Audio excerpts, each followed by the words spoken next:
E estamos de volta com o BBcast, o seu podcast de automobilismo e outras nerds.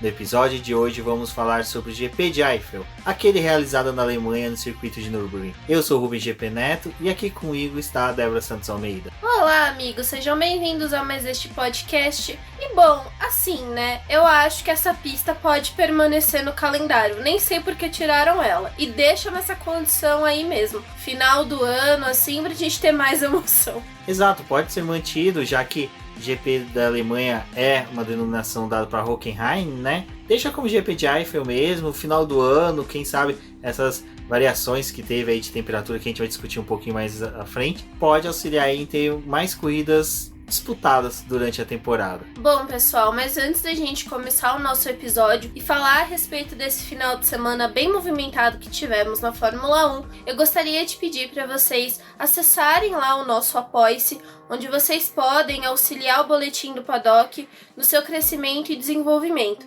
A gente precisa desse apoio para poder manter os nossos projetos aqui e é importante para a gente ter vocês aqui com a gente, né, contribuindo nesse projeto. E para quem conseguir auxiliar o boletim lá na plataforma do Apoia-se, vocês também podem se tornar membros do nosso grupo do WhatsApp e discutir muita coisa com a gente que até acaba se tornando pauta aqui para o nosso podcast e também lá no nosso YouTube. Exatamente, já falando do YouTube, não se esqueçam de se inscrever no nosso canal, auxiliando aí o Boletim do Paddock no seu crescimento. Como a gente relata sempre, a importância de atingir 1000 inscritos não é só uma marca, uma numeração que nós queremos atingir, mas é que o YouTube ele começa a distribuir melhor os conteúdos acima de canais acima de 1000 inscritos e também a gente começa a ter métricas e informações de estatísticas em que a gente vai poder saber os melhores horários, o público que mais assiste o canal, então a gente vai conseguir produzir um material bem melhor com essas informações em mãos. O último recado tem relação ali com a nossa lojinha, onde nós estamos vendendo algumas estampas de camisetas bem interessantes, estamos vendendo alguns outros produtos. Isso também auxilia aqui no boletim, porque o valor lá da venda, uma parte é repassado aqui pra gente e acaba auxiliando no pagamento de servidor e de outras coisas para manutenção do site. Então acessem também, vai estar tudo aqui no link da descrição desse post e vocês também podem acessar através do nosso site lá do boletimdopaddock.com.br.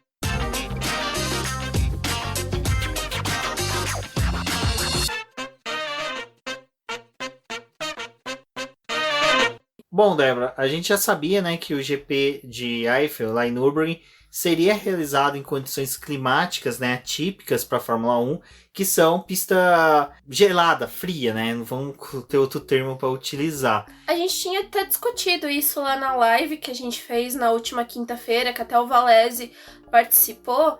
No estilo Hülkenberg, né? Chamamos de última hora e ele veio. É assim que funcionam as coisas no BP. E a gente tinha discutido lá a respeito disso, né? Porque a Fórmula 1, ela fez o calendário dela para evitar períodos de chuvas em diversas regiões, também para poder evitar essas situações de frio. E o que a gente acaba vendo é uma temporada onde tem muito calor, o pessoal lidando com os pneus mais por essa questão deles terem mais a degradação, por essa situação de pista mais quente. O pessoal até acaba, às vezes, passando mal com esse calor excessivo. E Nürburgring foi assim, né? Tudo atípico. A situação de frio, a neblina forte, tudo isso era esperado para esse final de semana. O ruim é que a gente tem uma crescente de expectativa lá na segunda-feira, né? Porque tava, nossa, vai ter frio e vai chover o final de semana inteiro. Mas quando chega na corrida, não rola, né? A chuva fala, beijos, vou assistir só. Na questão de condições de pista da corrida, eu até achei que foi interessante a forma com que ocorreu, da gente não ter tido chuva, nem no caso neblina, uma condição em que a pista ficasse muito fria, como foi no caso de sexta-feira, onde nem tivemos treinos, e também no sábado, porque a gente conseguiu ainda ter uma performance boa dos carros e principalmente com segurança, que era o maior medo que eles tinham, mas eu acho que Pro final de semana a gente teve o prejuízo da sexta-feira, que não tivemos os treinos livres. Essa questão seria fundamental porque a pista era utilizada pela primeira vez na era híbrida. Os pilotos, apenas 12 pilotos já tinham tido corrido nessa pista antes, né, em 2013 ali, quando o Vettel ainda era piloto da Red Bull, foi campeão com seu último título. Então, essas condições eu acho que não seriam favoráveis durante a corrida, mas no treino ali livre, até de sábado, no primeiro treino, até que foi interessante a gente poder ver os pilotos se climatizando com essa situação. Eu acho que essa situação de pista mais fria é algo atípico, até mesmo a Pirelli, ela não estava muito preparada para essa situação ali, até porque eles... Vale lembrar que o único momento que a gente tem na temporada disso é nos testes pré-temporada em Barcelona, né? Mas só que ali naquele momento a gente realmente não tem a disputa, né? A gente não tem realmente os carros já estando no seu ápice de desenvolvimento. Não, e não só isso, né? É a questão da durabilidade dos pneus ali ainda, nesses testes de pré-temporada fica tudo muito escondido do quanto que esses carros conseguem dar de voltas com esses pneus, porque o período de teste é muito grande durante o dia. Então não fica nada tão concentrado quanto uma atividade de pista, assim, circunstâncias para classificação e corrida. Então foi um final de semana diferente. Eles perderam a sexta-feira por conta dessas condições, o helicóptero médico não podia decolar, então ficaram sem atividade na sexta-feira. Mas assim, foi um teste para Imola, né? A gente tava esperando um final de semana assim para Imola, onde eles não vão ter a sexta-feira. As atividades vão ser concentradas no sábado e no domingo. E é uma discussão que vem tendo há muito tempo e eu acho que vai voltar com força essa semana. Porque assim, deu certo. Porque era uma pista que alguns pilotos ali não conheciam, mesmo os que conheciam não tinham andado com esse carro lá. Pegaram ela numa situação completamente diferente por essa temperatura mais baixa. Então assim, eu acho que funcionou. E eu acho também que é uma possibilidade para a Fórmula 1 trabalhar ao longo do ano em outras temporadas. Não que isso seja adotado para todas as corridas do ano, mas para aquelas pistas que eles têm muitos dados, ou pistas ali da Europa, que às vezes poderia facilitar deles fazerem 3 corridas juntas. A situação como a gente encontrou ali no começo dessa temporada de 2020, onde foi bem atípica, mas ainda assim a Fórmula 1 tentou manter essa configuração de final de semana, de sexta, sábado e domingo, pode ser uma possibilidade se eles quiserem colocar outras corridas pelo mundo, onde vão demandar essa pausa de 15 dias, e acaba facilitando também, acho que pro deslocamento do pessoal que ganharia um dia a mais para poder viajar com mais calma e fazer toda a distribuição do material. Eu gostei, achei que se era para poder ter tido algum problema assim, numa largada mais conturbada, em algum problema de questão de carros, que a gente teve abandonos, mas não foi nada assim que não era esperado ou que não poderia acontecer em outras pistas que a gente já viu ao longo dessa temporada. Então, eu gostei dessa configuração de final de semana, tava um pouco preocupada, mas assim, acho que pro pessoal que tinha dúvida a respeito de Imola, de ser um traçado, que já tem muito tempo que a Fórmula 1 não corre, que ninguém conhece, que não tem dados, não sei o que, não era pra aguentar aí pra poder provar que deu muito certo. Eu acho que assim, essa questão do muito certo é meio relativo, principalmente porque para todo estudo que você vai fazer de comparação, seria interessante a gente ter pelo menos um final de semana deste, com 2 dias apenas, numa pista, como você disse, de muitos dados já auferidos. Seria um exemplo de talvez ter tido um teste no GP da Espanha, onde Barcelona a gente já tem muitos dados. Ou tivesse tido pelo menos em um dos 2 finais de semana que teve em Silverstone, ou na Áustria. Eu acho que a Fórmula 1 poderia ter feito esse teste de formato assim. Ou na Bélgica, vamos pegar o exemplo de uma pista, Itália, que são pistas que tiveram só um GP este ano. Porque daí a gente saberia realmente se a falta da sexta-feira influenciaria ou não na qualidade da corrida do domingo. Porque eu acho que muito da corrida ter sido boa hoje foi em decorrência das questões climáticas, realmente um pouco da pista não ter sido assim tão conhecida pelos pilotos e pela nova configuração da Fórmula 1. A gente também não teve outras categorias, né, junto com a Fórmula 1.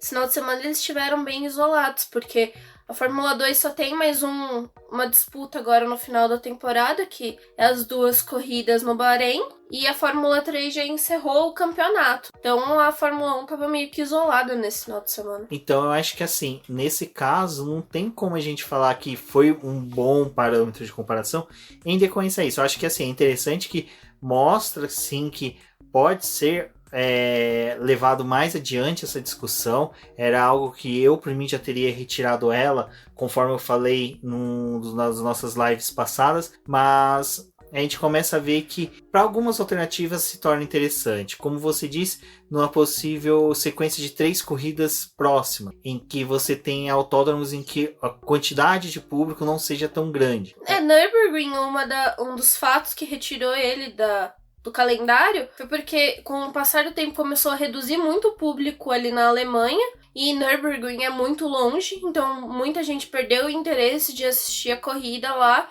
Eles colocavam muitos ingressos disponíveis e vendiam poucos, e acabou tirando essa pista do calendário. Então assim, eu acho que é uma pista que, se eles quiserem, né, voltar com ela pro calendário, é um formato que talvez dê certo, porque aí reduz o número mesmo de ingressos, não se espera que vá tanta gente, e eles já trabalham com essa possibilidade. Que um autódromo, que nem o GP da Itália. Seria impossível você cortar a sexta-feira. Que desde que eu me recordo que eu assisto Fórmula 1, sextas-feiras sempre foram lotadas. A Bélgica é que tanto o GP só é realizado porque ele necessita da quantidade de venda de ingressos, que é fundamental para sua realização, como também sexta-feiras estão lotadas. E a gente ainda tem a recepção de Fórmula 2, Fórmula 3 normalmente nas corridas. Interlagos, se vier retornar pro calendário, é impossível você retirar sexta-feira, porque a gente viu mesmo, nós que estamos indo rotineiramente para Interlagos na Fórmula 1, só não vamos este ano mesmo, em decorrência dos fatos, mas a gente viu uma crescente muito boa de, tipo, a última sexta-feira que teve agora, tava aparecendo dia de GP, dia de domingo da corrida, de tanta gente. Ah, mas foi feriado, tá bom, mas em 2018 também foi dessa forma. Então eu acho que é lógico, a gente tá palpitando sobre isso, mas eu acho que a Fórmula 1 tem gente muito mais qualificada e com maior número de dados, em que eles podem oferir pistas em que se enquadrariam melhor para essa questão e quais seriam as condições, porque eu acho que muitas realmente não tem como tirar. Você não tem como remover sexta-feira de algumas pistas, principalmente da importância que tem do desenvolvimento dos carros, desenvolvimento de peças e também da necessidade de desenvolvimento de pilotos de testes, né? Porque com um só teste livre, tendo livre aos sábados, é impossível você optar por usar um que nem foi agora. Teríamos a academia, praticamente quase todos os pilotos da Ferrari que estão para subir para a Fórmula 1 iriam treinar. Não, sim, essa é uma circunstância bem ruim. A gente viu o Mick Schumacher e o Callum Elliott perdendo a chance de treinar porque eles iam ter a sexta-feira e é só o TL1 que é disponível para esses pilotos de teste. Então, nesse sentido, é bem ruim. Só que em questão de teste, a gente também vê, 20 corridas no ano e eles disponibilizam poucos desses testes para os pilotos realmente da Fórmula 2 utilizarem os carros da Fórmula 1. Agora que eles estão nesse desespero da Ferrari de colocar esses meninos nesses carros da Fórmula 1, porque provavelmente alguns ali vão acabar tendo vaga para o próximo ano, faz toda uma parte dessa preparação deles para poder assumir o carro que, é o mesmo carro para o próximo ano, mas com todos os avanços que ainda vai ter. Então, assim, eu gostei. Particularmente, eu achei legal. É ruim pra gente que trabalha com o site, porque acordou, esperou pra poder ver se ia ter movimentação, não teve. Também é uma perda quando você não tem a sexta-feira, porque nesse caso, infelizmente, eles não estavam preparados pra não ter a sexta, não tinha um cronograma dizendo, bom, sexta-feira vai ser um dia de coletiva, sexta-feira vai ser algo com essa relação, né? Eles só perderam os treinos, então muito se perdeu durante essa configuração de final de semana, porque ninguém estava esperando muito não ir pra pista. E é óbvio, né? Ao longo do ano e também desses últimos anos que passaram, tem dias realmente que eles não conseguem fazer uma das atividades. Agora, perder um dia inteiro de atividade, porque mesmo assim, quando chove, eles às vezes ainda saem, dão algumas voltas, ainda tem algum tipo de movimentação, até para poder sentir um pouco do carro, fazer aquelas voltas de instalação, e nem isso teve. Então, assim, foi diferente, eu gostei. Se fizesse parte realmente do final de semana, se fosse programado, né? Sexta-feira provavelmente seria bem diferente do que a gente viu, mas serve aí para o que pode acontecer no futuro da Fórmula 1. E sobre a questão de segurança, que ficou muito, né, assim, complicada, porque como o helicóptero não podia decolar, eles não podiam fazer essa sessão, porque se acontecesse algum acidente, para poder tirar o piloto, fazer essa remoção e levar ele para o hospital, não ia ter como. E aí veio, né, a ideia de fazer um trecho com a ambulância para poder tirar o piloto, passar ele para o helicóptero, em uma zona em que o helicóptero já conseguisse fazer a decolagem, para poder levar para o hospital. Foi bom que não teve a necessidade disso, né, que o sábado eles conseguiram fazer o terceiro treino livre, a classificação, e no domingo teve a situação completamente diferente. Porque eu acho que ia ser meio preocupante, assim, porque essa situação de segurança é algo que é muito cobrado durante as corridas.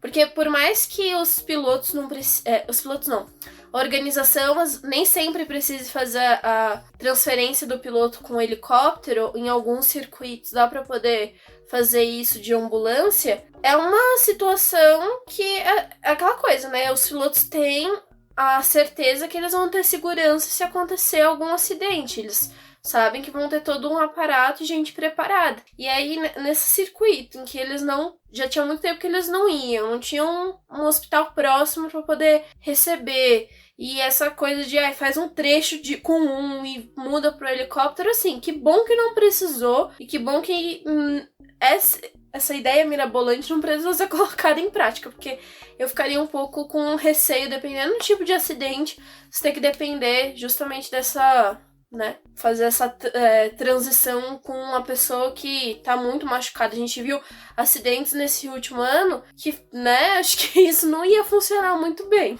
Exato, mas essa questão acho que até foi bacana, como você disse, de que eles decidiram no sábado, e no sábado tivemos condições de realizar o primeiro treino, né, o único treino livre que nós tivemos, mas já para esse treino a gente já acordou com a notícia de que o Lance Stroll não participaria, porque ele passou mal, teve problemas aí digestivos, e que seria substituído pelo Nico Hülkenberg. De primeiro, quando eu vi a notícia, já estavam falando do caso do Van Dorn assumir a posição, onde que houve um pedido da Racing Point de utilizar ele, porque ele já estava até mesmo na pista, né?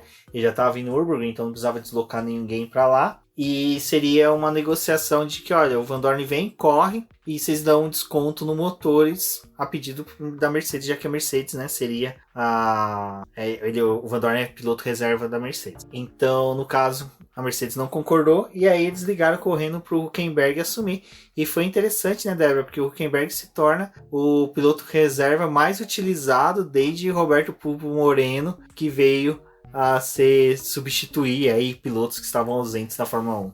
Eu gostei muito do que o Hülkenberg falou, que ele tava tomando um cafezinho lá com o amigo dele, viu o celular tocando e falou: opa, estão precisando de você aqui, você pode vir rapidão aí pra poder assumir um carro de Fórmula 1? Ele, o quê?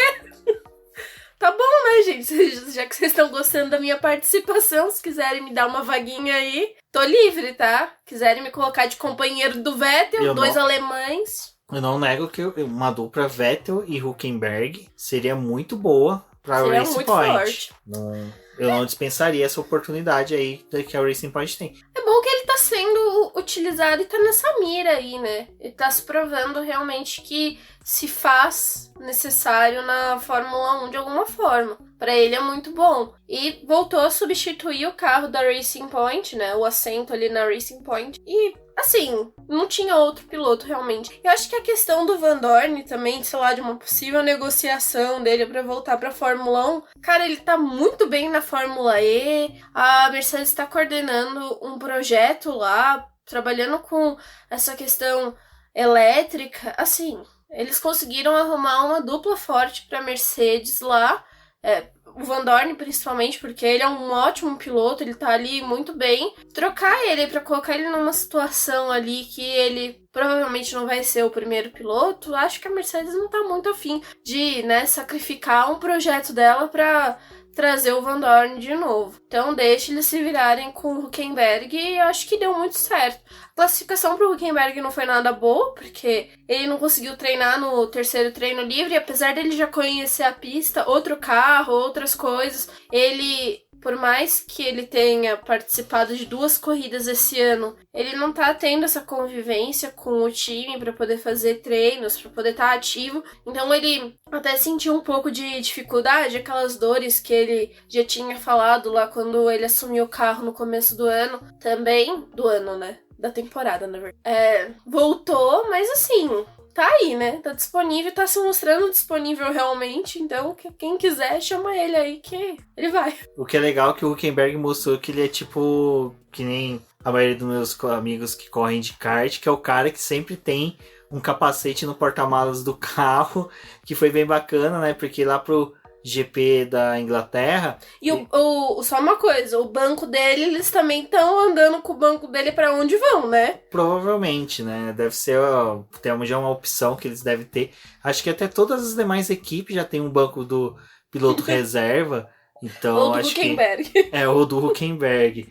Então, mas o que é interessante é que ele estava com capacete, o capacete dele era da época da Renault, né? Que era aquele capacete amarelo e preto dele, então ele não utilizou aquele rosa que ele usou no GP da Inglaterra. Mas do Hülkenberg ele fez uma boa corrida, não foi feia a corrida dele. Ele ficou, se eu não me engano, a 4 centésimos do Pérez, não foi uma distância tão grande, tão gigantesca. Ele conseguiu fazer sim frente ao Pérez. Acho que ele só não teve realmente ritmo, né, para se manter próximo do Pérez e dos pilotos, mas só que assim, a hora ele orbitava lá nas 10 primeiras posições, aí depois tinha uma rodada de pit stop, e assim, era uma corrida típica, já num campeonato tão estranho. Que se beneficiou também de um pouco dos abandonos que teve, porque pilotos como o Albon, por exemplo, era pra gente esperar que ele tivesse mais à frente, o Bottas também, o Ocon, o Norris, acho que era um pessoal que tava realmente brigando ali pelos 10 primeiros e acabou até facilitando um pouco, porque com a classificação ruim que o Hülkenberg teve, e aí não é tanto culpa dele, né? Porque ele realmente não treinou, nem aquela única sessão que o pessoal teve de treino livre, ele não conseguiu fazer. Então, a classificação dele fez jus ao que... Não, e a gente fala que ele participou 2 vezes esse ano, na verdade foi uma só, né? Porque o carro, uma deles o carro quebrou antes da partida. Então, eu acho que seria interessante sim a própria Racing Point já pensar em utilizar ele nos treinos livres este ano, sabe? Ele acompanhar realmente a equipe, porque a equipe parece que tá zicada nesse ponto. Também vai lá saber, né? Às vezes o papai Stroll deu comida zicada pro filho, deu um laxante pra ele lá, um leite de magnésia pra criança ficar cagando que nem uma labareda na privada, pra poder testar o Hülkenberg e ver se o Hülkenberg se dava bem com o carro, para poder utilizar ele para um possível aí substituição até o próprio Lance Stroll, porque o Lawrence já falou que o filho dele não tem vaga garantida, e o Lance também já falou que ele, por ser filho do Lawrence, não tem nada garantido dentro da equipe. Pobre menino. Bom, mas ao frigir dos ovos, nós tivemos o treino classificatório realizado normalmente, né? Mas acho que o destaque fica para 3 pilotos, que foi o Leclerc, que conseguiu levar a Ferrari ao Q3 e conseguiu um honroso 4ª colocação, então foi realmente uma classificação muito boa do Leclerc. Eles têm problema de ritmo de corrida, mas conseguiu essa classificação e bem, né? Esse 4º lugar foi algo que não era tão esperado pela Ferrari, mas deu certo. E já criou uma expectativa para a corrida, mas como a Débora falou, a gente sabia dessa qualidade aí que os carros da Ferrari têm de perder o ritmo durante a corrida, e que normalmente a gente via isso, né? O Leclerc conseguindo se classificar bem, o Vettel não. Acho que o Vettel não queria muito, iludir os tifosi. Ele fazia o que era a realidade. Já o Leclerc, às vezes, ele conseguia uma boa classificação, mas no final, quando os 2 carros chegavam, sempre com 1 ou 2 carros ali de diferença para eles, mas muito próximo. O outro destaque, eu acho que fica pro Albon, que a gente falava tanto que ele precisava se classificar bem, e ele conseguiu uma boa classificação. Não só isso, né? O terceiro treino livre do álbum também foi muito bom. Que ele teve ali disputando espaço com o Verstappen, até chegou a liderar. E por uma sessão onde ele não conhecia a pista e tava fazendo essa disputa ali com o Verstappen, apesar da Mercedes ter terminado liderando, acho que foi bem interessante ali a gente ver tanto a crescente da Red Bull na pista, que se tornou aquela equipe a ser temida pelo restante do pessoal, e também pelo álbum que pelo menos mostrou que conseguia realmente disputar espaço ali com o Verstappen. Acho que isso foi bem importante. Bom, e o último, não menos importante, mas que saiu na ponta, não sendo o último, foi o Valtteri Bottas, que conseguiu fazer uma volta surpreendente.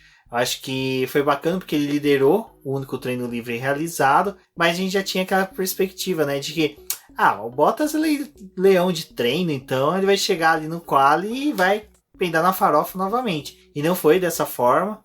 Uma coisa que eu gostaria de falar a respeito disso é que, assim, o Hamilton, ele realmente precisa dos treinos livres, né? Assim, parece que faz diferença no desempenho que ele tem no restante do final de semana. Porque ele pode esconder o desempenho dele ali nos treinos livres, então ele deixa o Bottas liderar praticamente tudo, mas para ser o cara que ele é hoje, dependeu de muito treino e repetir muita coisa e ir melhorando e descobrindo os pontos da pista onde ele podia tirar mais tempo, e ele não teve isso, né? Esse terceiro treino livre, ele foi aquele desespero das equipes tentarem resolver tudo de uma vez, resolver simulação de corrida, resolver volta de classificação, então acabou, eu acho que prejudicando um pouco o Hamilton nessa disputa para poder brigar pela pole de uma forma melhor e até conseguir superar o Bottas, tanto que o terceiro setor dele não foi muito bom. Bom, e no domingo nós teríamos a corrida já realizada em condições um pouquinho melhor, mas o que foi interessante é que primeiro a gente já estava numa boa expectativa da corrida, porque ela seria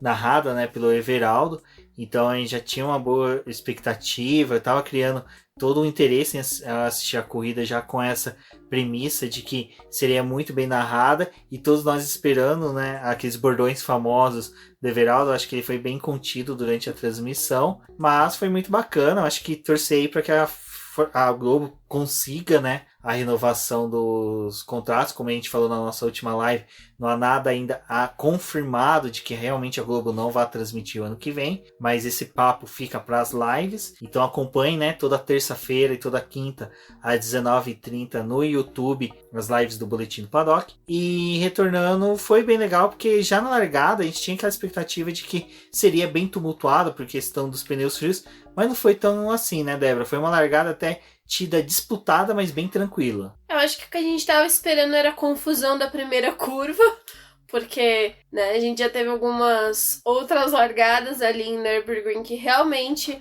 essa primeira curva ela não facilitou muito a vida do pessoal, essa primeira sequência. Mas assim, foi tranquilo. A gente viu o Bottas e o Hamilton espalhando ali um pouco nessa briga, porque o Hamilton já quis decidir ali no ato que ele queria a liderança dessa prova. E o Bottas, acho que foi bem aguerrido nessa questão, ele conseguiu fechar o Hamilton e não deixou, mas o restante dessa primeira volta que eles deram foi bem tranquilo, assim. Acho que diferente de outros circuitos que eles até conhecem mais, eles acabam abusando um pouco mais, e ali eles foram todos muito contidos. E sobre a situação ali do Bottas e do Hamilton, foi algo que a gente estava acompanhando nas primeiras voltas, porque o Hamilton, quando ele larga na primeira posição, ele consegue sumir muito rápido do restante do pelotão. Ele já abre 2, 3 segundos ali para quem tá em segundo, e o Bottas ele não conseguiu a mesma agilidade do que o Hamilton tem. Então a gente via uma volta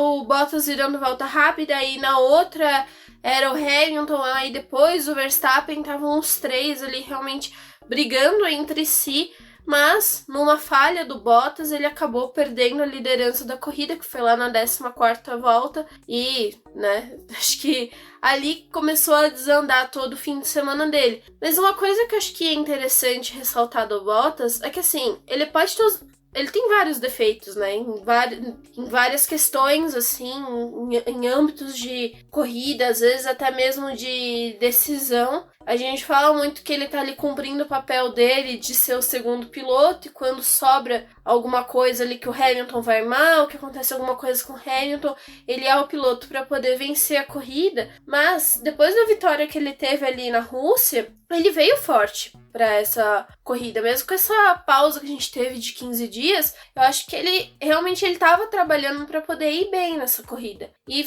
o problema que eu vejo ali dele de ter espalhado, né, na 14ª volta, ali onde quando ele perdeu a liderança, não é tanto culpa dele, porque durante a corrida a gente acabou vendo outros pilotos fazendo a mesma coisa, perdendo ali. Faltou realmente essas sessões para eles descobrirem mais esses pontos da pista para poder frear. Também tinha a questão dos pneus, assim, tudo muito complicado. Então não é uma coisa que você pode colocar na conta do Bottas ali, que foi realmente uma falha muito grande, né? Foi uma circunstância que ele acabou perdendo a liderança. E assim, foi uma fatalidade ele ter tido problema no motor e realmente ter abandonado a corrida, porque era pra ele voltar forte depois dessa troca que ele fez dos pneus e voltar com chance de disputar ali com o Hamilton. E eu acho que na relargada talvez ele tivesse sido o piloto a ameaçar o Hamilton, porque a gente viu o problema do Verstappen de não conseguir aquecer os pneus na relargada e não conseguir disputar, e o Hamilton ficou assim numa posição tranquila pra ele, né? A vitória que é típica do Hamilton, dele sumir na frente e ninguém vê mais. E, bom, acho que fez falta realmente o Bottas nessa prova. Eu acho que na questão do Bottas, foi uma infelicidade a quebra do carro dele. Eu acho que mesmo ele tendo perdido aquela posição pro Hamilton, não seria uma corrida tão ruim ao final o resultado para ele, porque ele realmente estava mostrando que ele tinha se adaptado bem para a pista fria. Eu acho que uma qualidade aí do finlandês, dos finlandeses, né, que gostam de rally, e ele até esses dias havia testado pela Extreme E. Tem um post das meninas falando sobre isso lá no Boletim do Paddock. Então é interessante darem uma lida, vai ter o link aqui no post. Mas eu acho que foi uma pena, mais porque, como você falou, ele vinha numa crescente, ele vinha demonstrando que tinha interesse sim de disputar o título, mas só que isso coloca uma água no chope dele, sabe? É uma pedra no caminho que ele não vai conseguir remover essa perda desses pontos. São 18 pontos a menos que ele tem contra o Verstappen, contra o Lewis Hamilton, mas acho que principalmente contra o Verstappen na briga da vice-liderança. E nem é uma questão, assim, dele abalar o Hamilton de alguma forma, né? Porque eu acho que o Hamilton tá tão centrado no campeonato dele, ele é outro Hamilton, que, assim, uma vitória do Bottas não chega tanto a abalar ele ou fazer alguma diferença. Mas, assim, é realmente o que o Bottas tá precisando, né? De vitórias e de poles, pra ele poder sentir que ele consegue disputar realmente com o Hamilton, que ele consegue fazer alguma frente com o Hamilton, porque, cara, é legal ver o Hamilton botando o nome dele, as marcas, tudo, a gente tá vendo a história acontecer, mas acho que também ia ser legal a gente ter alguém que pudesse brigar com ele, porque não tem mais o Vettel e a Ferrari, como o Hamilton teve trabalho com o Vettel e com a Ferrari em alguns momentos da carreira dele, né? O Rosberg também foi uma pedra ali em 2016, em algumas circunstâncias. Eu acho que a gente espera muito que o Bottas consiga, de alguma forma, ter algo desse tipo, que ele consiga brigar. E eu acho que depois da Rússia, realmente, poderia ter sido uma boa corrida pra ele. O ruim foi o balde de água fria que ele tomou desse problema no motor. E é muito bizarro, porque assim, tipo, motor Mercedes, todo confiável, muito difícil do pessoal abandonar por conta do motor. Aí é o motor do Bottas que quebra. Não tô desejando que o do Hamilton tivesse quebrado, mas assim, poxa, cara, ia ser tão bom ver os dois brigando. A gente dificilmente viu motores da Mercedes quebrando. Da Red Bull, a gente sempre dessa temporada. E até o pessoal levantou durante a transmissão, Everaldo trouxe a informação que desde 2018 que o motor do Lewis Hamilton, por exemplo, não abre o bico. Então é surpreendente mesmo, mas só que assim, eu acho que as quebras de motores, a gente não estava relacionado isso na pauta, mas eu vou trazer. Eu acho que muito se dá também a questão dessa questão da temperatura. Eu acho que o carro não está condicionado a trabalhar dessa forma, porque o carro de Fórmula 1 ele é fabricado, desenvolvido para as questões climáticas que ele vai enfrentar durante o ano. Então, quando você tem uma condição totalmente adversa do que ele tá feito e tá programado, pode ocasionar isso. O do Lando Norris, por exemplo, foi uma quebra de escapamento. Então é uma coisa também que é uma coisa sensível, questão de calor, de temperatura. A gente teve furo no radiador do Albon. Que, cara, quando que a gente viu que teve furo de radiador no carro de Fórmula 1? Tudo bem que foi pro detrito, mas, sabe, é muita questão de ter sido uma sequência de quebra de carros, de coisas que a gente dificilmente vê durante a temporada. Não foi simplesmente... Porque, assim, durante a corrida é muito difícil você saber realmente por que aquele piloto abandonou, porque tudo fica muito relacionado à unidade de potência, né? A unidade de potência teve problema. Mas aí, depois da corrida, eles acabam até relatando o que aconteceu. E, assim, do Bottas foi um problema, né? Ele é algo que não é tão esperado que a gente vê na Mercedes.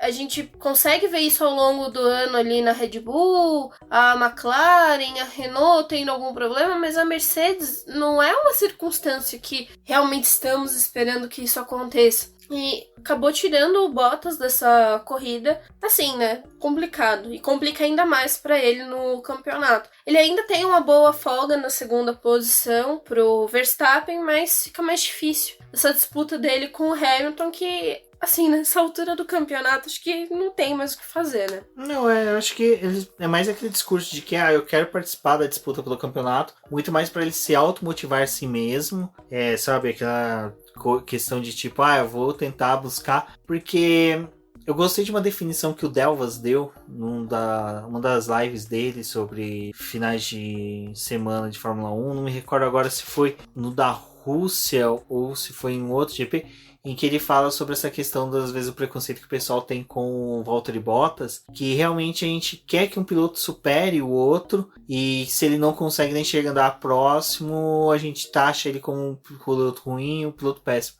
O Bottas foi o que eu falei, acho que no GP da Rússia, né? Eu falei que a gente, numa circunstância que a gente tá tão acostumado com o Hamilton vencer, ele é o segundo piloto, então a gente tá muito condicionado a esperar uma dobradinha da Mercedes. Quando o Hamilton tem algum problema, o esperado é que o Bottas faça o trabalho dele e consiga a vitória. Mas assim, acho que o que a gente, como fã, de um modo geral, da categoria, espera é que o Bottas estivesse fazendo frente ao Hamilton. A gente gostaria muito que ele ficasse andando a corrida inteira abaixo de um segundo atrás do Hamilton, abrindo asa e tentando ultrapassar ele. Isso não acontece. Mas do Bottas eu acho que é isso mesmo, é uma pena que ele só apareça às vezes para ter bons desempenhos, mas é o perfil dele, não tem muito o que se fazer sobre isso. Mas, como você falou, né, ele veio conseguir perder a posição por Lewis Hamilton por uma falha dele mesmo, que ele fritou o pneu. Depois o motor estourou. Infelizmente não estourou daquela forma, né? A equipe mandou ele recolher. E é uma coisa que eu acho que começa a ficar preocupante também para a Mercedes, no ponto do Lewis Hamilton falar no final da corrida que, apesar da vitória, o Verstappen chegou muito próximo dele. A gente viu que o Hamilton e o Verstappen ficou lá os dois na ponta da corrida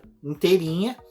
E o Ricardo chegou quase 1 minuto e meio após os dois. Então, 1 minuto e meio foi muito, vai. Quase tomou volta. Então, é algo que deve acender uma luz vermelha na equipe, porque não se sabe ano que vem, com as mudanças técnicas que vão ter, o que a Red Bull pode tirar na cartola, sabe? A Red Bull pode conseguir uma melhora significativa com o carro. Então, até na disputa do campeonato, a gente tá já achando que o Lewis Hamilton vai ganhar consecutivamente esse campeonato de 2021, mas não é algo assim tão claro, porque a Red Bull pode vir sim rápida, então pode ganhar vitórias ali que dificulte o título do Lewis Hamilton. Então eu acho que uma luz de alerta acende lá na fábrica da Mercedes para a questão da Red Bull tá conseguindo chegar. Bom, isso que você falou deles, né, terem que se preocupar a respeito disso, também tem a questão de que essa semana a Mercedes falou que não vai fornecer motor para a Red Bull. A Red Bull tá aí, né, batendo de porta em porta para ver quem é que vai dar motor para ela em 2021 e 2021 não, em 2022. E vai precisar aceitar realmente da Renault, porque em corridas assim, que a Red Bull se destaca, ainda não tendo esse motor, né, tendo um motor da Honda que é falho, que às vezes pode ter problemas, mostra que é realmente uma ameaça para a Mercedes. Em nenhum momento eles vão querer dar o maior componente deles, que é o motor, e sabendo que a Red Bull ali por trás, ela consegue fazer boas atualizações de carro. E uma coisa que ficou muito evidente nessa corrida foi a forma com que o Max Verstappen conseguiu administrar a corrida dele. Eu acho que a gente teve a votação do melhor piloto da corrida, o Hülkenberg venceu, mas acho que foi muito mais uma questão de zoeira, aquela questão do fã mesmo. Mas acho que de todos os pilotos mesmo que teve destaque na corrida, entre os melhores ali na pista, para mim foi o Max Verstappen e o Daniel Ricciardo, mas eu ainda puxaria um pouquinho mais do peixe pro Max Verstappen, que conseguiu andar muito mais próximo do Lewis Hamilton e distante do pelotão de trás, de uma forma assim surpreendente. Ele casou muito bem com a corrida. Ele quase obteve a pole, tanto no Q1 e no Q2 ele foi um dos pilotos mais rápidos. Então eu acho que o Max Verstappen esse final de semana esteve muito mais supremo em pista do que até mesmo os pilotos da Mercedes. Eu acho que os pilotos da Mercedes foi uma consequência exatamente do conjunto da obra deles durante o ano inteiro, que, lógico, a genialidade do Lewis Hamilton, não podemos descartar nunca isso, mas o Max Verstappen se mostrou muito aguerrido e forte durante todo o final de semana. Sim, isso que você tinha falado ali, que o Verstappen conseguiu andar a mais de 1 minuto do Ricciardo, mostra o quanto ele estava muito mais próximo do Hamilton do que o Ricciardo deles, né? A questão do Ricciardo ter conseguido essa terceira posição dependeu também do abandono do Bottas, mas aquela coisa, né? Mostra, em uma situação assim, mostra a superioridade que a Mercedes e a Red Bull têm em relação às demais, ainda que exista uma diferença entre Mercedes e Red Bull dentro desse grid. E falando do Verstappen, que conseguiu ser, para mim, o melhor da corrida hoje, a gente tem um álbum que tá numa síndrome. A gente tem, né, o pessoal, principalmente lá no podcast F1 Brasil, o Delvas cunhou o termo do síndrome Weber-Barrichello, né? O que você larga na pole e consegue, em vez de engatar primeiro, você engata ré e é ultrapassado por um pelotão. O álbum, ele tem a síndrome álbum que é ou se classifica bem e a corrida é mal, ou faz uma classificação ruim e corre bem. E o álbum, ele nunca decide coincidir os dois, de fazer uma qualificação boa e fazer uma corrida boa. Classificou bem, conseguiu ali um honroso 5º lugar na classificação, mas na corrida mesmo, já nas primeiras voltas, ele já estava lá fora da zona de pontuação. Foi algo surpreendente. O álbum simplesmente conseguiu um feito patético. Tudo bem, ele teve um pneu furado, depois ele teve que abandonar por furo no radiador, mas o incidente que ele teve ali com o Kvyat foi um incidente ridículo, patético. Eu acho que assim, é inaceitável um piloto que ocupa o segundo melhor carro do campeonato, teria a obrigação sim de ser o 4º colocado da temporada, mas consegue casar algumas corridas assim patéticas, que não é admissível para um piloto que está sendo companheiro do Max Verstappen. Como agora há pouco a gente estava dissertando sobre a questão do Bottas, o Bottas, por mais que a gente critique, ele ainda entrega, sabe? Ele consegue um segundo lugar, um terceiro lugar, ele consegue ser um piloto que pontua para a equipe, ele consegue trazer resultados para a equipe. Então já o Albon não, o Albon é um cara que não traz resultado nem para ele. O currículo dele, por exemplo, eu acho que dificilmente vai ser atualizado com muitos feitos de 2020. O funcionário do mês, ele não consegue pegar ali na Red Bull de jeito nenhum. E até o Kvyat falou, né? Não sei o que esse cara tava querendo fazer com a gente na pista, porque o Albon viu a AlphaTauri e ficou bravo, né? Não queria de jeito nenhum. E ele parecia realmente estava com um problema ali com esses dois carros. Talvez, né? Porque ele sabe que vai precisar dar uma chance ali pra AlphaTauri. Tá ficando com um pouco de medo. Tá tentando tirar os carros pra ver se consegue obliterar eles pra próxima temporada e não precisar ficar ali. Assim, é difícil de falar do Albon, porque às vezes ele acerta demais, às vezes ele erra muito. E essa foi uma corrida que ele errou bastante. Não tinha coisas que a gente já falou em outros podcasts, né? O Albon tá ali e ele mira em equipes menores, que ele tem um carro superior, que ele pode buscar um ponto da pista melhor para poder fazer uma ultrapassagem, e ele quer decidir na hora. E foi o que ele tentou fazer com o Kvyat sem nenhuma necessidade. Não tinha porquê. Ele fazer aquela manobra e ainda prejudicou a corrida do Kvyat. E a punição que ele tomou, se ele tivesse continuado na corrida, ia ser, assim, no mínimo justa, porque ele prejudicou muito. E a AlphaTauri, ela tá naquela coisa, né, de tentar de alguma forma conseguir pontos aproveitar as oportunidades da corrida, e numa circunstância assim, eu acho que eles até conseguiriam talvez terminar com os 2 carros entre os 10. Exato, e aí a gente tem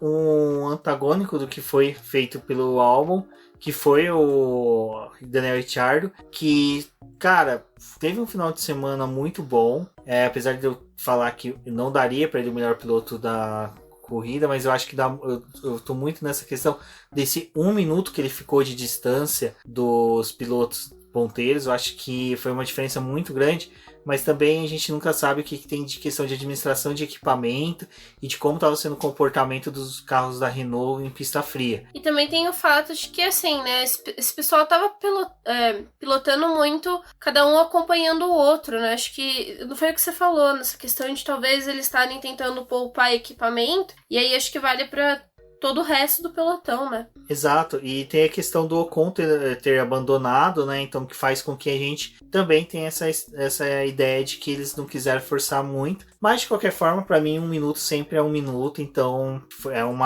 um risquinho que tem ali no troféu do Ricciardo esse final de semana. Mas eu acho que a corrida do Ricciardo ficou decidida mesmo na largada, quando ele fez uma largada excepcional, conseguiu ali superar o Leclerc, depois também numa outra disputa após pitstops, conseguiu também superar o Leclerc. Então eu acho que essa questão do Ricciardo ter feito boas ultrapassagens e saber administrar também quando utilizar o DRS, entre outras coisas, foi o ponto forte da corrida dele. Eu, como McLarista, tenho uma expectativa muito boa para ele, para 2021. Acho que ele e o Lando Norris vão fazer uma dupla muito forte, com a vinda até do motor Mercedes.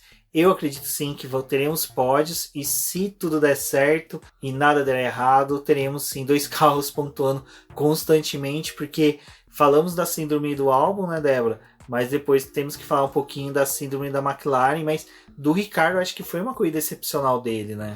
É difícil a gente não comemorar esse pódio do Ricciardo.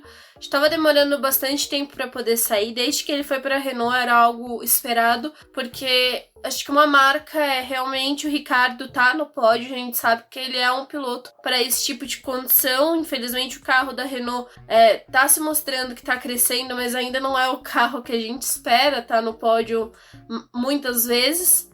Seria o poço do que a gente pensa pra McLaren, né? Mas, assim, é comemorável, e o que a gente falou lá no outro podcast, a Renault, ela tá realmente crescendo. Acho que o fato do Ocon ter abandonado não tira esse brilho do final de semana da Renault. Foi uma circunstância que acabou tirando ele, mas assim, né, um problema hidráulico. De qualquer forma, esses pontos que o Ricciardo conquistou hoje com esse pódio acabou diminuindo a diferença que eles têm para a McLaren. E eles são mais uma equipe para poder ameaçar a McLaren. É algo que a gente está batendo bastante, né, nessa tecla. É que o quanto tempo ia demorar para a McLaren perder essa terceira posição, justamente por ela não conseguir colocar os 2 pilotos para poder pontuar. E tudo isso acaba, né, modificando, e a Renault, ela tá vindo assim para poder conquistar essa quarta posição do campeonato e às vezes até brigar de uma forma mais direta com a Racing Point para poder conseguir o 3º lugar. E com as corridas que eles vêm fazendo, parece muito mais plausível do que o desempenho que a gente tá vendo em McLaren e até mesmo na Racing Point, porque o fato do Hulk ter pontuado não era algo tão esperado, né, pro final de semana. A Racing Point não tinha conseguido uma boa classificação, assim, que nem as que a gente estava vendo no começo do ano, e o fato do Hülkenberg ter largado da 20ª posição dificultava um pouco mais para ele chegar nessa zona de pontuação. Então é aquela coisa, né, a Renault tá realmente abocanhando o que ela pode. Exato, e a McLaren deve perder a posição para a Renault se continuar com essa síndrome que nós comentamos, né? Perder um piloto toda a corrida está sendo muito ruim, e já perdeu a 4ª posição ali para para Racing Point, deve perder a 4ª para a Renault. Por sorte, nessa corrida, a Renault perdeu um piloto também, então teve um empate ali de perda de pilotos. Mas, como você disse, a questão do Hülkenberg ter pontuado foi o que mais pesou para essa perda de pontos ali da McLaren nessa corrida. A McLaren, ela realmente tá naquela coisa, né? Ela não consegue trabalhar com os dois carros, então a gente já espera que um deles vai abandonar, e acho que é muito desesperador. Tudo isso, né? Estão precisando de uma oração, de qualquer coisa, de alguém que entenda de motor um pouco mais. Não sei o que eles estão precisando ali, é muito difícil. No carro do Lando Norris, neste final de semana, a Renault foi lá. É estranho, né? A Renault vai lá, troca todas as peças do carro, do motor, as peças que não perdem posição. Tem peças que são listadas, que você pode trocar, componentes que você pode trocar do motor. E tava dentro também da margem de trocas deles. Exato. Então fizeram essas trocas no carro do Lando Norris, tipo, vamos trocar para o carro não quebrar. E o carro simplesmente quebra.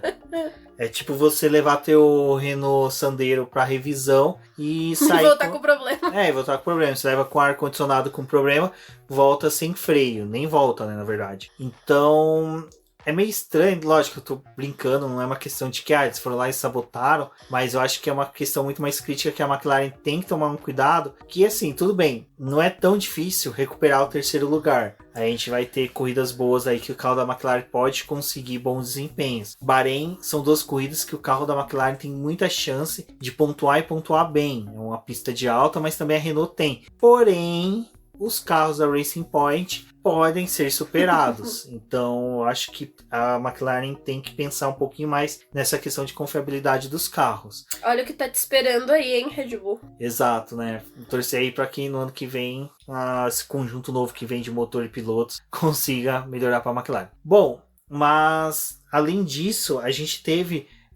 até a gente estava conversando aqui, se a gente falava do 7º até o 10º colocado, que foram pilotos que a gente não encontraria rotineiramente na zona de pontuação, mas a Débora levantou que seria interessante a gente falar do 6º, né, em diante, e pensando assim nesse prisma, sim, do 6º até o 10º, né, dos pilotos que pontuaram, foi um resultado bem bacana, que foi uma sequência com Gasly, Leclerc, o Hülkenberg, o Grosjean, né? Desculpa, não Grosjean, e o Giovinazzi em 10º. Eu acho que, cara, foi bacana ver esses pilotos pontuando. O Leclerc, por mais que, assim, eu ainda tenho umas rispidez com ele, mas é um piloto que não tem como negar o talento. Ele ter levado a Ferrari à 7ª colocação foi bacana, mas eu acho que tanto o Grosjean como o Giovinazzi e o Hülkenberg foram 3 pilotos que chegaram no top 10 e merecem muitos aplausos, merecem ser realmente ovacionados, porque foi um mérito muito grande desses pilotos. Porque, o pessoal quebrou, o pessoal bateu, tudo bem, mas só que a gente não pode esquecer que se esses pilotos não conseguem conduzir o carro também de uma forma primorosa, não chega nessa posição, sabe? Não tem, eles poderiam ter batido, eles poderiam ter rodado, eles poderiam ter capotado, pegado fogo, incendiado o próprio carro. Esse é só o Grosjean, né? O Grosjean, coitado. Hoje até eu comentei disso no Twitter, ele numa das saídas do Kimi Raikkonen, acho que foi na curva 4, eu não me recordo agora o nome da curva, o pneu do carro dele jogou um detrito na mão dele, uma pedra praticamente, cara, imagina, um pneu de um carro de Fórmula 1 jogando uma pedra a 200 km por hora contra você, bateu na mão dele, machucou a mão do Grosjean, e já é o segundo incidente desse tipo que a gente tem na Fórmula 1, e foi nos últimos 2 GPs, né, porque em Mugello teve, não foi na Rússia, desculpa, mas foi em Mugello, a gente teve isso também, o Stroll tomou uma pedrada na mão, e machucou, e agora o Grosjean também. Então já é um momento deles começar a pensar numa proteção na mão do piloto, mas só que assim, sem falar em shield, em cockpit fechado, porque, gente, isso daí é patético. Machuca mais a mão, ali a Indy provou que machuca mais. Na Indy, pilotos tiveram queimadura, né, por efeito lente, que teve da shield da Indy. Mas eu acho que assim, quem sabe uma proteção mesmo só de uma luva mais grossa, alguma coisa assim. Com as luvas da MotoGP, né? Coloca um hamster com taco de beisebol na frente do carro, qualquer coisa do tipo pra poder O Norris reclamou de friozinho na mãozinha. Tava frio e a mão dele ficou com frio. Aí quando ele parou lá nos treinos livres, ele falou, vocês podem me trazer um negocinho pra esquentar minha mão?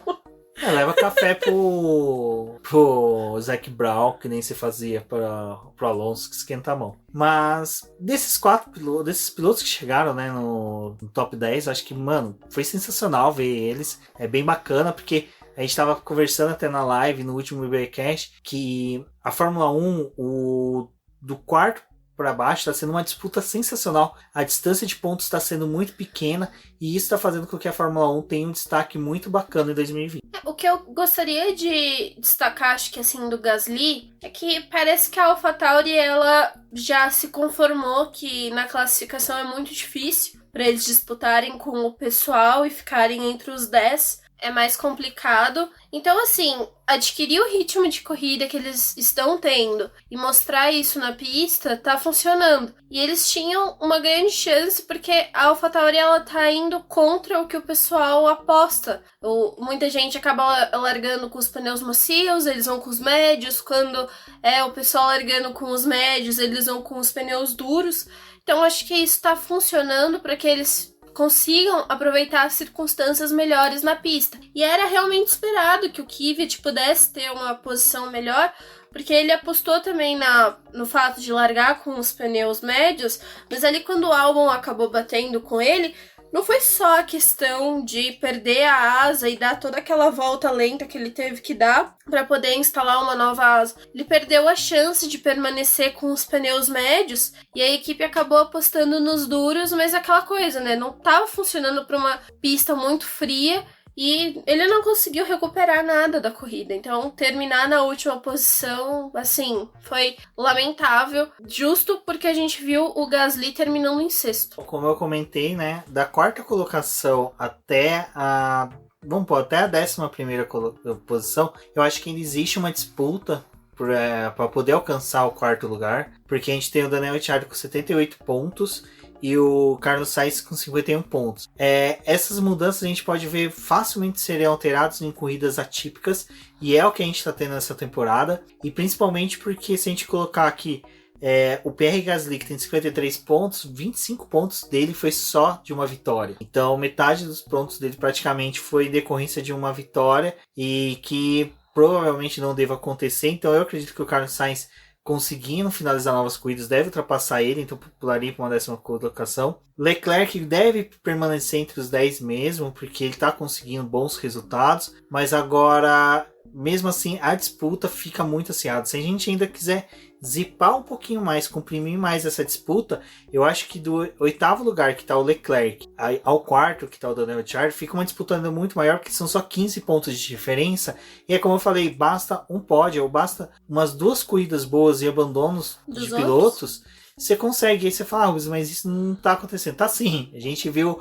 hoje Ocon, Bottas, como a Débora acabou de falar, o Giovinazzi o Kvyat, desculpa, tendo uma corrida péssima, o Albon abandonando. Então, cara, tá um campeonato, um fervor muito bacana aqui, e ainda se vocês quiserem uma coisa muito mais bacana de acompanhar, do 5º lugar até o 8º, que estão com uma diferença de apenas 5 pontos. E se você pegar do 6º, 7º e 8º, cada um tá com diferença de 1 ponto pro outro. Então, assim, não tem como você reclamar da temporada 2020. A gente pode ter 1 ou 2 corridas xoxas, mas o resto tá muito bacana. Não, e só uma coisa, né? O Hülkenberg ali em 15º tem mais pontos que vários pilotos que estão fazendo a temporada regular, né? E é bacana isso que a gente coloca que o Giovinazzi, o Hülkenberg tem 10 pontos, sendo que o Daniel Kvyat e o Vettel, um tem 17 e outro tem 14 pontos. Então, cara, o Hülkenberg é um cara que merecia sim estar no campeonato. Eu acredito que ele estaria fazendo muito mais que muitos pilotos que estão ali. Eu não entendo, assim, eu sei que muita gente tem muitas reticências com ele em decorrência de depoimentos, entrevistas que ele teve sobre posicionamento deles, ideias da cabeça dele, mas só que quando se vê ele dentro da pista, você vê que ele entrega, ele dá resultado. Então, assim, ponderando pro lado de, putz, a gente tem pilotos que não entregam nada e outros que estão entregando, mas não estão tendo a chance, eu optaria mais por esses pilotos que estão entregando. Então, eu acho que o Hülkenberg seria interessante sim uma segunda chance dele dentro da Fórmula 1. Bom, e falando, né, do Giovinazzi, cara, que bacana o ponto que ele obteve, porque a gente tá tendo esse final de semana, né, todas essas celebram se o Kimi Raikkonen vai renovar ou não com a Alfa Renault. Alfa Renault é loucura. Alfa Romeo. Acho que a Alfa Romeo ia preferir estar com o motor Renault mesmo, viu? Eu acho que deve ser um desejo tanto delas que até me interferiu aqui. Mas renovação do Kimi Raikkonen com a Alfa Romeo, ele mesmo já desmentiu, até quando a gente tratou dessas informações aqui no BP, a gente teve muita cautela, porque é muito discussão de bastidor. Eu vou ser sincero, eu acredito que seja muito mais fácil a Alfa vir a não renovar com Kimi Raikkonen. Eu, se fosse ela, partiria para esse posicionamento, porque o Kimi Raikkonen é um piloto até mesmo que o valor dele deve ser muito alto, o salário dele deve ser muito alto, acho que até para baratear os custos da equipe, seria interessante sim a manutenção do Giovinazzi com o Mick Schumacher, e para prolongar o nome da Alfa Romeo dentro da Fórmula 1, que ela conseguiria ir com 2 pilotos da academia da Ferrari conseguir bons preços pelo motor, uma permanência do nome da montadora que também faz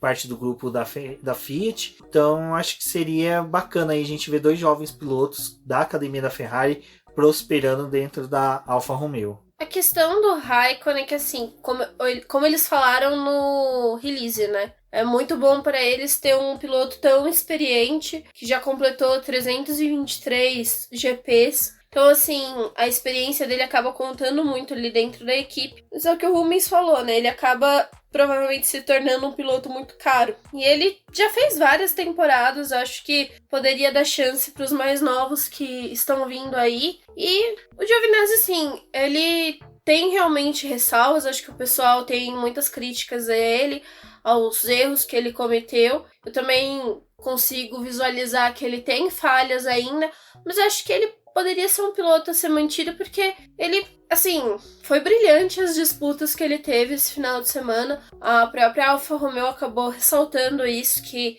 foi muito bom eles verem o quanto que ele conseguiu disputar espaço ali, que ele não deixou o Vettel passar. Aquela rodada que o Vettel teve foi numa disputa com ele, porque o Vettel não queria acertar o carro dele, acabou tirando um pouco e rodou. Mas assim, eles passaram a corrida inteira ali brigando, e a Alfa Romeo, ela tá realmente precisando de ponto, né? Então esse um ponto aí do Giovinazzi acabou auxiliando eles, porque a gente teve a Haas pontuando também. Então manteve a posição da Alfa Romeo no 8º lugar do campeonato. Eu faço esse papel de defensora do Giovinazzi, mas eu acredito ainda muito no potencial dele.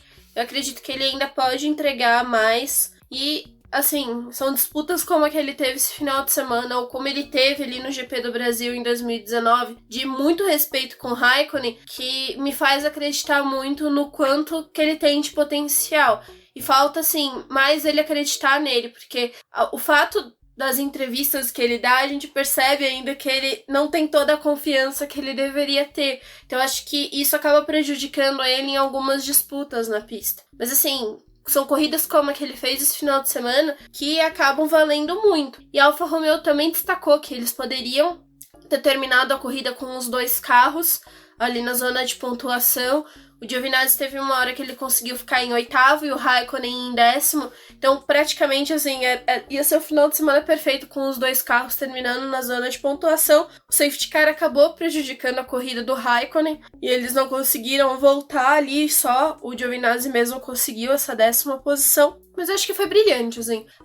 Espero que nem eu até falei no Twitter, né? Que fico iludida quando a Alfa Romeo fala, e nós vamos considerar a boa corrida que o Giovinazzi fez esse final de semana e conseguiu esse 1 ponto aí, né, no restante do ano, né? Já fiquei iludida aí, porque vai que eles estão considerando ficar com ele. Mas assim, eu acho que gosto muito do Raikkonen, sei toda a experiência e todo o valor que ele tem pra categoria, mas eu acho que talvez em um projeto assim poderia ser uma tentativa da Alfa Romeo tentar negociar um motor mais barato pra próxima temporada e manter os 2 pilotos da academia. Porque assim, nada contra pilotos mais velhos na Fórmula 1. Acho que até a questão de, eu acredito que prolongar carreiras de pilotos que estão assim, com chances ainda de disputar por vitórias, até campeonatos, é algo interessante. A gente vê que Lewis Hamilton é um cara que, e desculpa, pelo que a gente já viu na Fórmula 1, de que quando o piloto chega no ápice da carreira dele, a queda dele é um pouco gradativa e ele permanece ainda fazendo boas fases da Fórmula 1. eu acredito que seria interessante até o Hamilton, cara, pode estender até os 40 anos, 40 e poucos anos, que eu acredito que ele vai continuar entregando bons resultados. O Vettel também tem uma boa expectativa aí, porque ele em condições de calor e temperatura e pressão, né, ele consegue entregar sim quando são favoráveis a ele. Eu acho que ele indo para uma equipe que foque no desenvolvimento de carro para ele, como a Ferrari fez no começo, lá em 2015, 2016, até 2018, e depois até a Red Bull fez com ele, então acho que ele consegue sim entregar. E agora a gente tem o retorno do Alonso, que é um piloto que, cara, durante as temporadas dele na McLaren, eu dificilmente vi uma corrida em que eu falei, cara, essa corrida do Alonso tá horrível. Todas as corridas dele, ele foi piloto aguerrido, ele fez bem, ele buscou o melhor resultado e conseguiu o melhor resultado com que o carro da Ferrari entregou. Vídeo GP do Azerbaijão lá de 2018, que, cara, qualquer outro piloto teria simplesmente abandonado o carro ali onde estava, com 3 pneus furados, quase o assoalho todo destruído. O cara conseguiu um excelente, salvo engano, 5º ou 6º lugar. Então, assim, é discutível o talento do Alonso e o retorno dele deve produzir bons efeitos para a Fórmula 1. Mas só que o Kimi Raikkonen, mano, a gente já desde 2016, assim, a gente já vinha falando, pô, o Kimi Raikkonen não tá entregando da forma com que ele entregava antes, ele não tá sendo aquele piloto aguerrido que ele era. Tá, tudo bem, ele teve aquela vitória no GP dos Estados Unidos de 2018, salvo engano, que foi uma corridaça. Ele teve aquela vitória também em Monza, que, pô, foi sensacional, que tem a volta, o tempo, né, a média horária de uma corrida mais rápida dele em Monza, mas só que, sabe, pra mim o Kimi Raikkonen hoje, eu concordo com algumas pessoas que falam que hoje a gente tem mais esse carinho pelo Kimi Raikkonen, muito mais pela forma com que ele trata as pessoas, ele fala nos rádios, do que pelo resultado dele em pista. Então eu acho que seria mais interessante a gente começar a optar por ter um piloto que possa desenvolver e crescer dentro da Fórmula 1, como seria o caso do Giovinazzi.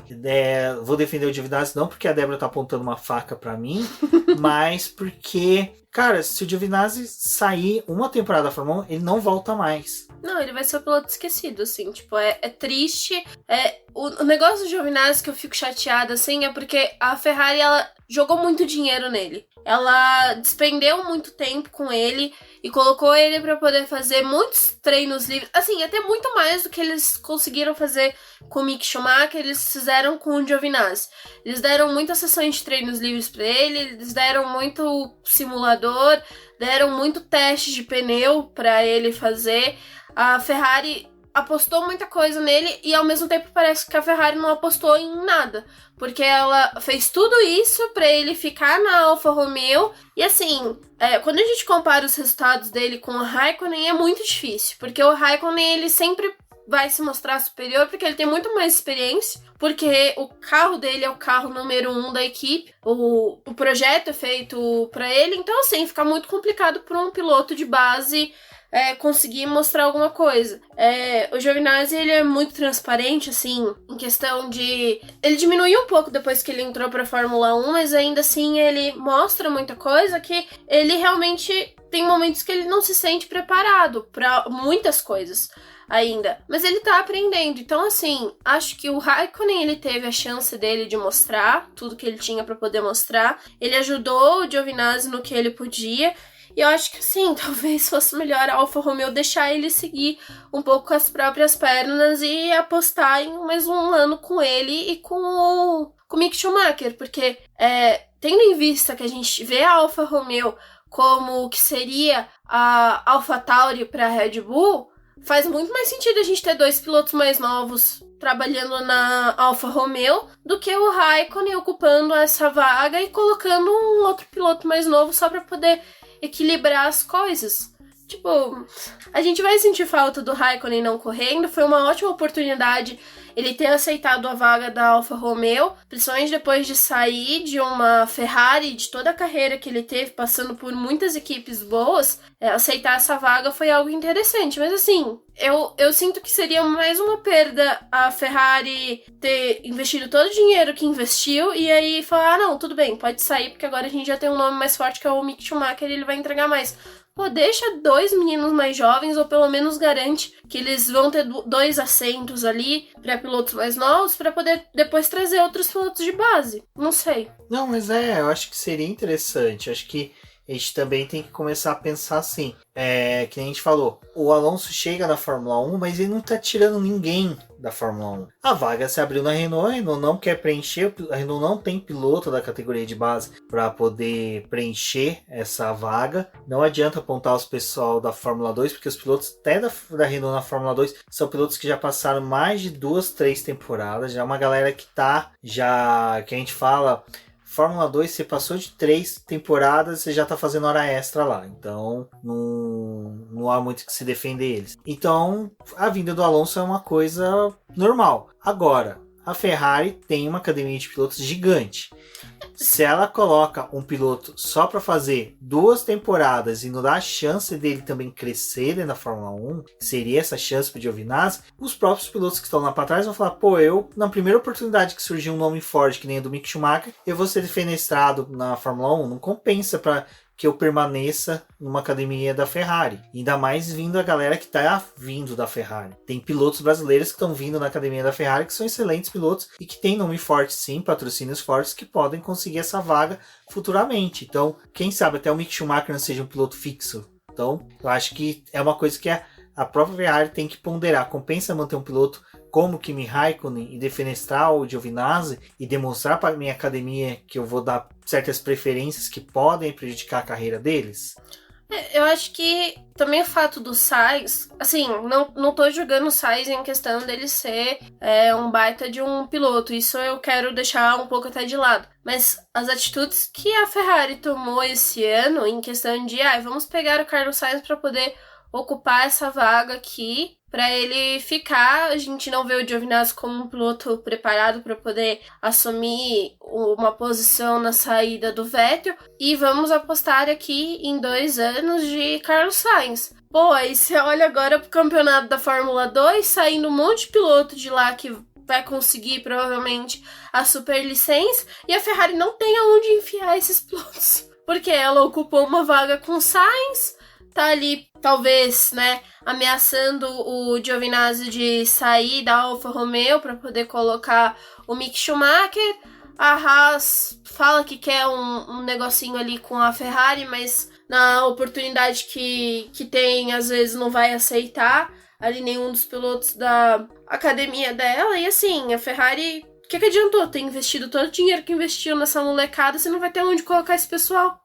Vídeo que a McLaren fez com o Van Dorn. Investiu uma grana violenta, investiu tempo, e o piloto hoje é piloto da própria Mercedes. E é um piloto com talento excepcional e que está se dando bem na Mercedes, na Fórmula E. E a gente tem já que nem o próprio Lando Norris, que não é mais piloto da academia da Mercedes. Ele já é da academia, quer dizer, da McLaren, ele já é da Mercedes. Então ele só tá lá na McLaren cumprindo o contrato. Então assim, é difícil você começar a ver essas questões de academia com essa questão de defenestrar um piloto para dar preferência a um outro, ou simplesmente manter um piloto só porque é conveniente. É muito complicado essas coisas, assim, é difícil quando a gente analisa tudo isso. Tem o Russell, que a gente acaba falando várias vezes no nome dele por conta do desempenho do Bottas, todo mundo fica pedindo muito que o Russell vá logo para Mercedes. Sim, são 20 vagas dentro da Fórmula 1, não se consegue dar chance para todos os pilotos ocuparem essas vagas, esses que estão vindo aí mais novos, mas também quando tem a oportunidade eles acabam chutando esses caras e esperando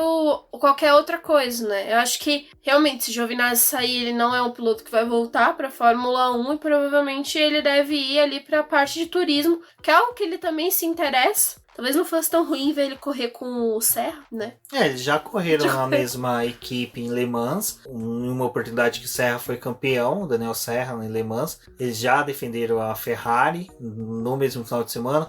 O Giovinazzi figurava num carro, o Daniel Serra no outro. Então, assim, o Giovinazzi já tem uma experiência em Le Mans. Seria interessante a gente ver, né, essa procura até da Ferrari em poder melhorar essa condição dela em outras categorias, por causa principalmente dessa discussão que tem de redução de custos. O Binotto já apontou que a Ferrari estuda idas para outros campeonatos, entre outras coisas.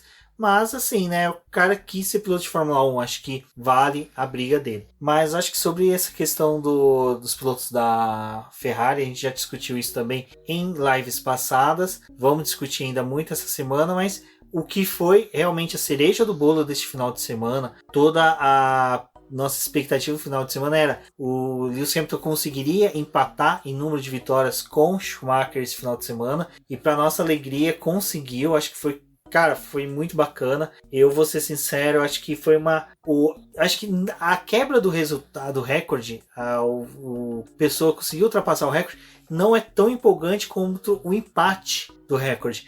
Porque quando você passou, acabou. Mas o empate se torna uma demonstração de que, olha, eu sou tão grande quanto ele, eu consigo esse resultado tanto quanto ele. Então, eu acho que ficou muito bacana. E ter sido em Nürburgring, que é uma pista histórica da Fórmula 1, em condições tão adversas, o Hamilton não ter conseguido a pole, que também é uma marca dele, do Schumacher.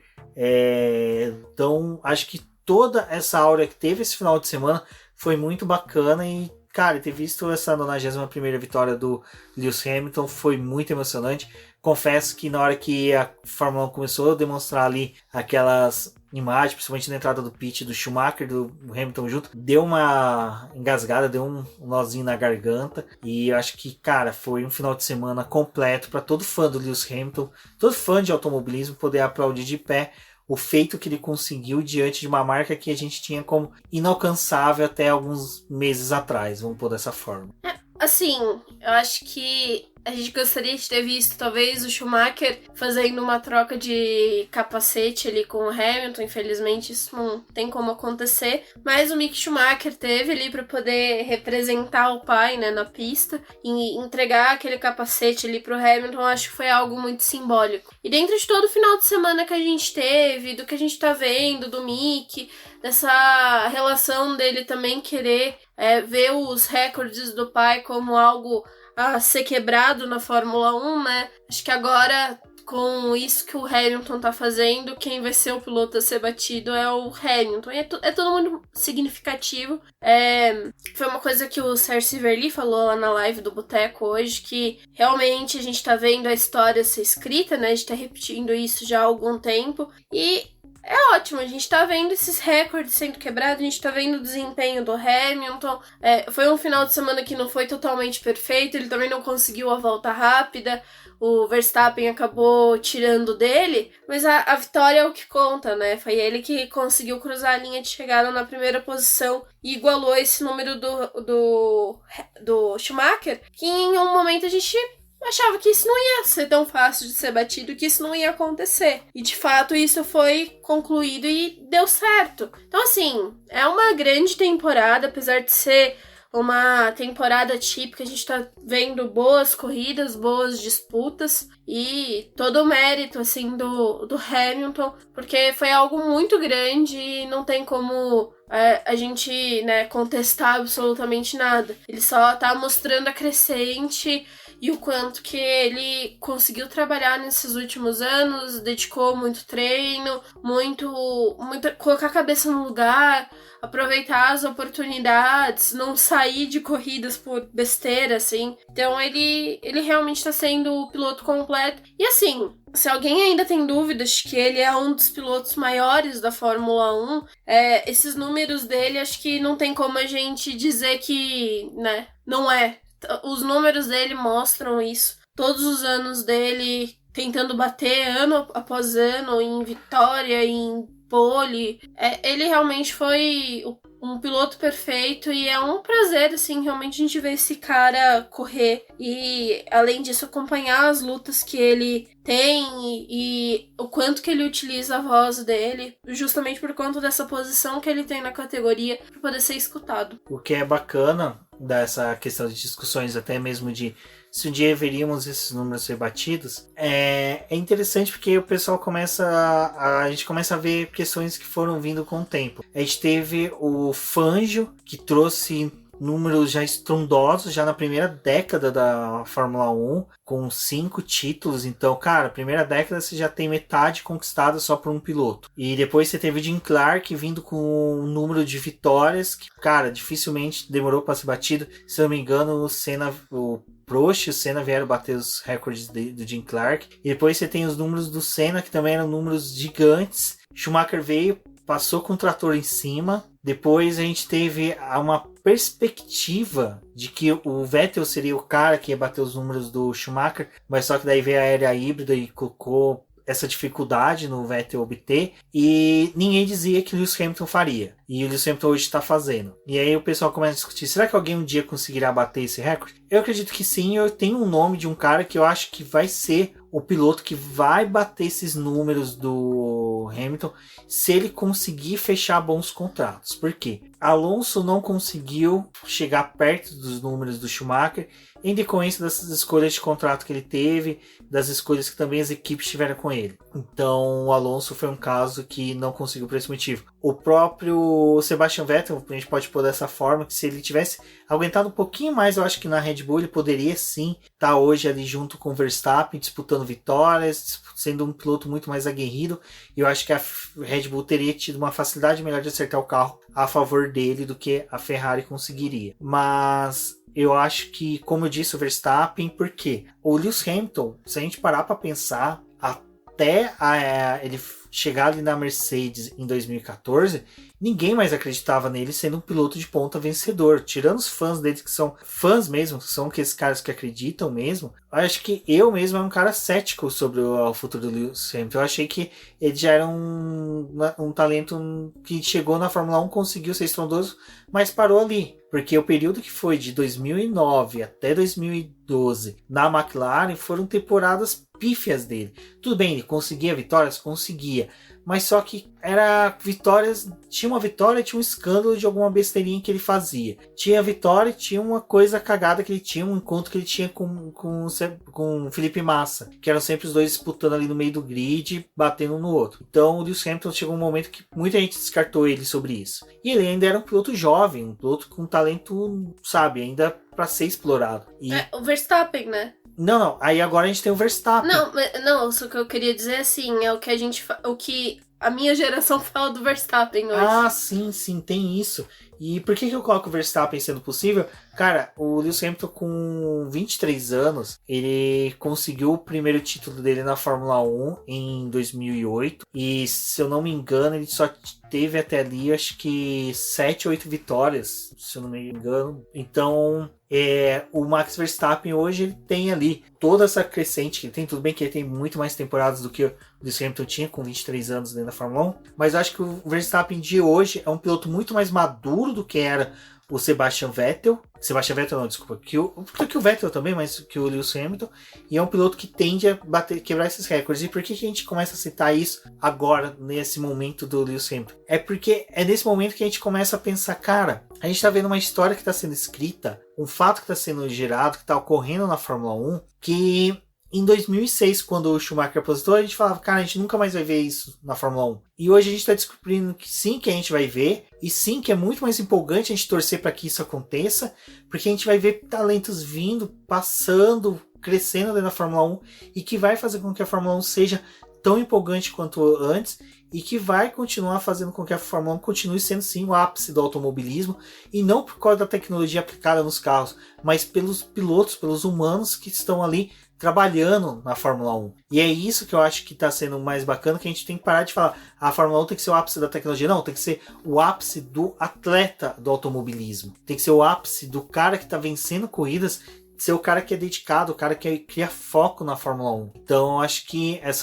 esse empate que o Lewis Hamilton chegou a hoje leva a gente a refletir sobre isso, sobre parar de querer que a Fórmula 1 seja o ápice da tecnologia, é o ápice do desenvolvimento tecnológico dos automobilistas. Não, para mim é o ápice do desenvolvimento das pessoas que estão envolvidas. Eu acho que as pessoas que estão envolvidas na Fórmula 1 são os melhores dentro do automobilismo. E depois a questão dos carros. Eu acho que os pilotos são os melhores, mesmo a gente falando de Magnussen, Grosjean, para mim são os melhores. Eu acho que em outras categorias temos pilotos bons, mas só que os caras se manterem ali, eles são melhores até na questão de negociar os contratos. Então eu acho que isso que é muito bacana da gente começar a refletir sobre esses recordes que o Lewis Hamilton vem batendo, porque ele vem criando novos recordes a serem batidos. E a Fórmula 1 a gente sempre viu, né? Foi o que você falou, Fangio, teve toda essa passagem de anos que a gente tem aí, já 70 anos de história, em vários momentos isso se repetiu, uma constante de vitórias de um piloto, de conquista de títulos, é algo muito comum, né, um ciclo dentro da Fórmula 1 e por isso que tem, né, a FIA fica aí tentando de todas as formas mudar as regras para poder dar uma quebra desses pilotos que acabam conquistando muito dentro da categoria, mas assim, acabando talvez o que pode ser em 2022, com esses novos carros, com coisas novas, a gente pode ver um outro ciclo aí de um piloto vencendo. E aí vai depender muito justamente do que o Verstappen talvez escolha para a carreira dele, porque sair da Red Bull pode ser o que você falou a respeito do Vettel, né? Talvez aguentar um pouquinho mais, passar uns perrenguinhos ali, mas talvez ter um componente melhor, ou jogar tudo e ir para uma outra equipe onde ele não conhece ainda a estrutura, essa nova estrutura, e apostar em algo diferente, né? Outro piloto que eu acho que também é um nome forte, apesar da idade aí, é o próprio Ricciardo, né? Ele não deve quebrar os recordes do Hamilton, mas ainda assim é um piloto que talvez conquiste um campeonato ou 2 campeonatos. Ele também é muito forte dentro dessa Fórmula 1. E aí, desses novos pilotos, a gente tem muito para poder ver. O Mick Schumacher é uma grande aposta que o pessoal tá falando aí, mas também tem toda a questão de como que a Ferrari vai trabalhar essa carreira dele, se vão apostar nele na Alfa Romeo, quanto tempo vai demorar para ele ir para Ferrari, se eles vão entregar um carro, essa dupla Mick Schumacher e Leclerc pode funcionar. Eu acho que tem muita coisa aí, tem novos talentos para poder aparecer, mas eu acho que o Verstappen ele é realmente um nome forte.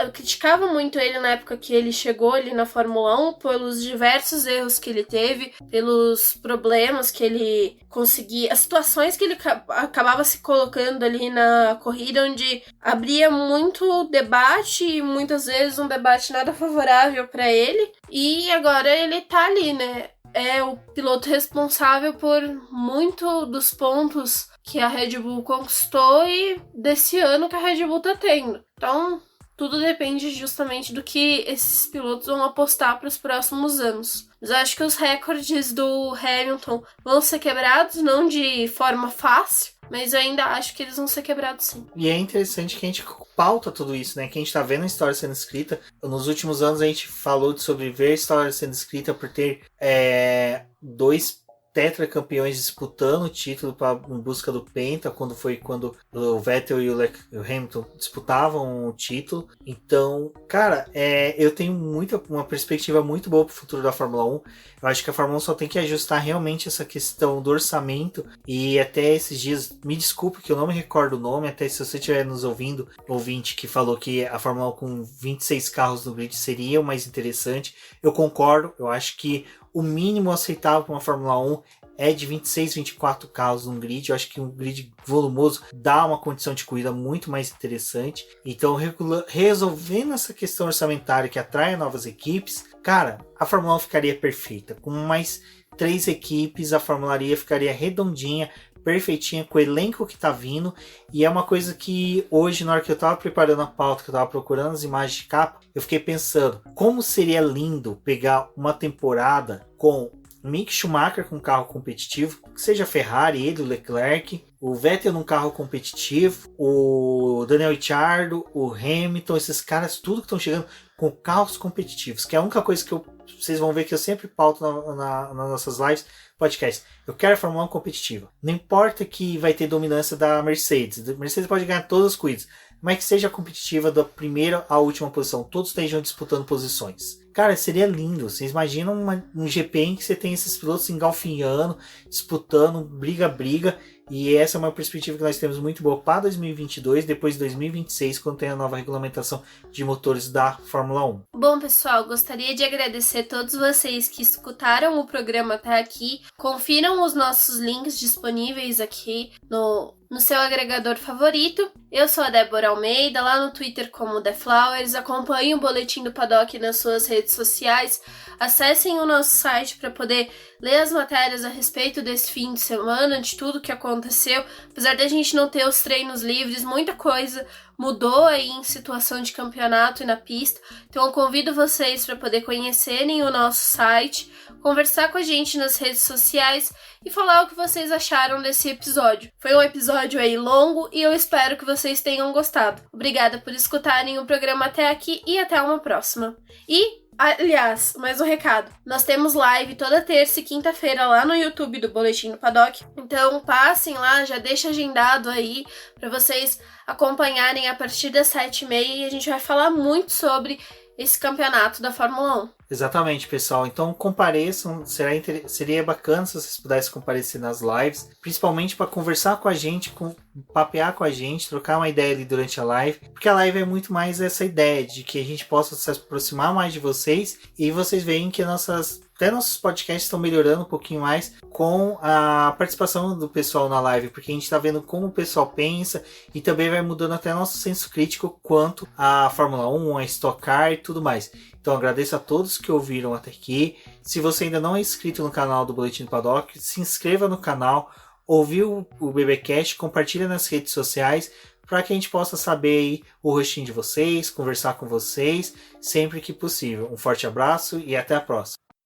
Bom, é isso, pessoal. E agora nós vamos inserir os agradecimentos dos nomes dos nossos apoiadores no final. E são eles: Ricardo Bannerman, Maia Barbosa, Elezer Teixeira, Luiz Félix, Arthur Felipe, Rafael Celone, Will Mesquita, Antônio Santos, Rogério Froner, Helena Lisboa, Cássio Machado, Carlos Del Valle, Bruno Vale, Eric Nimes, Bruno Shinozaki, Alberto Xavier, Will Bueno, Ricardo Silva, Beto Corrêa, Fabrício Cavalcante, Arthur Apóstolo, Sérgio Milani, Melquiades Veloso, Micael Souza, Ezequiel Bales, Cineo Messi, Rafael Arílio, Rafael Carvalho, Fábio Ramiro, Lauro Vizentim, Maria Ângela, Thaís Costa, Rafa Catelan, Jane Casalec e Carlos Eduardo Valese. Muito obrigado a todos.